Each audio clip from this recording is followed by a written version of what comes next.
C'était au mois de mars, l'un des premiers incendies de la saison. En ce mois de juillet, les interventions se multiplient pour les pompiers de Dordogne. Pas une seule journée sans qu'il y ait un départ de feu. 67 en 2 semaines et 9 incendies sur 10 sont d'origine humaine. Cependant, et c'est rassurant, rares sont les incendies volontaires. Au cours du mois de juillet, qui est quasiment terminé, on est sur un pourcentage très très faible. 67 départs de feu et au final 3 incendies criminels.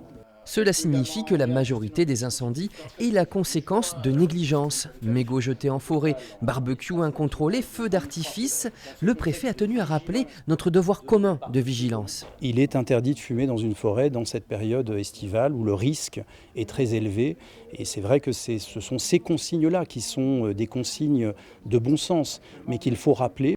L'absence de vent fort en Dordogne et la bonne accessibilité des forêts les plus à risque ont permis aux pompiers de contenir rapidement ces feux. Mais il reste quelques progrès à faire.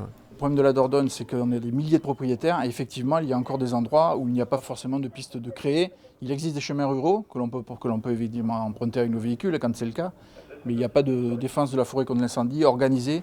Le thermomètre va bientôt repasser au-dessus des 30 degrés. Les 1500 pompiers de Dordogne auront plus que jamais besoin de l'aide de chacun d'entre nous pour protéger ce patrimoine naturel. Un feu vite détecté est un feu vite éteint.